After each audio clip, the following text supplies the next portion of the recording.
کلا انہا تذکرہ، یہ لفظ بہت اہم ہے، تذکرہ، ذکرہ، تذکیر، فذکر بالقرآن، کیا معنی ہے اس کے؟ یاد دہانی صحیح ترین ترجمہ ہے، یاد دہانی۔ ایک ہے کسی کو کچھ سکھانا، نئی بات سکھانا، ایک ہے یاد دہانی، اسے ایک چیز معلوم تھی کوئی بھول گیا، یاد کرانا۔ جیسے آپ کے کسی دوست نے آپ کو بہت قیمتی قلم دیا تھا، آپ نے اسے بہت سنبھال کر اپنے ٹرنک میں رکھ دیا، اب سال ہا سال ہو گئے، نہ دوست سے ملاقات نہ وہ یاد، اچانک آپ نے کسی روز ٹرنک کھولا اور وہ قلم آ گیا، تو آپ کو دوست یاد آ جائے گا کہ نہیں؟ اسی لیے قرآن آفاق و انفس کے لیے آیات کہتا ہے، ہم اپنی آیات دکھائیں گے تمہیں، نشانی جس کو دیکھ کر تم ہمیں پہچانو گے۔ اور تذکرہ کا مطلب کیا ہے؟ پوٹینشلی ایمان ہر انسان کے دل میں موجود ہے، یہ جو روح جو ہمارے قلب کی مسکن نکین ہے، اس میں اللہ کی معرفت بھی ہے، اللہ کی محبت بھی ہے۔ البتہ ذہول کے پردے پڑ گئے ہیں، بھول اور نسیان طاری ہو گیا ہے،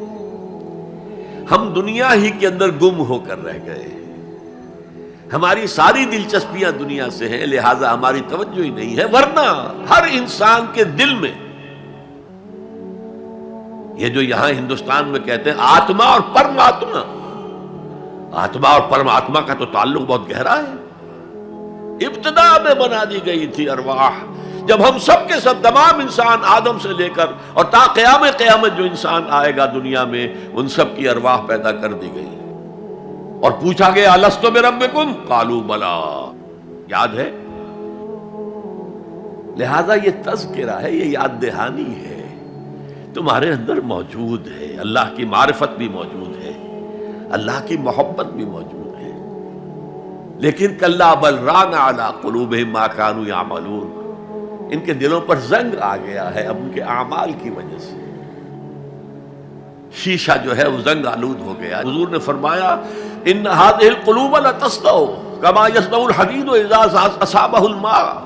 ان دلوں پر بھی زنگ آ جاتا ہے جیسے کہ لوہے کے اوپر پانی پڑتا رہے تو اس کو زنگ آ جاتا ہے۔ پوچھا گیا فما جلاؤها یا رسول اللہ، اے اللہ کے رسول ہماری تلواروں کو زنگ لگتا ہے، ہم پالش کرتے ہیں، سیکل کرتے ہیں، وہ پھر چمک اٹھتی ہیں، تو دل پر اگر زنگ آ جائے تو اس کا علاج کیا ہے؟ دو چیزیں فرمائی، کثرت و ذکر الموت و تلاوت القرآن، دو کام کرو کثرت سے، موت کو یاد رکھو، یہاں رہنا نہیں ہے، جانا ہے، یہ ہمارا گھر نہیں ہے، یہ ہماری منزل نہیں ہے،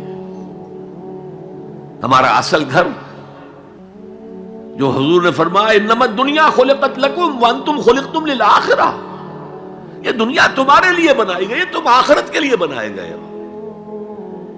اسی لیے حضور نے فرمایا کن فی الدنیا کانک غریب عابر السبیل، دنیا میں ایسے رہو جیسے راہ چلتے مسافر ہو یا اجنبی ہو۔ اپنے بارے میں فرمایا مالی ولی دنیا، مجھے تمہاری دنیا سے کیا سروکار، انما مثلی کراکب استظل تحت شجرۃ ثم راح فترکھا، میری مثال اس مسافر کی سی ہے جو ذرا سستانے کے لیے کسی درخت کے سائے میں بیٹھتا ہے تھوڑی دیر، وہ اس کا گھر تو نہیں ہے، اس کی منزل نہیں ہے، پھر وہ اس کو چھوڑتا ہے، اپنا راستہ لیتا ہے۔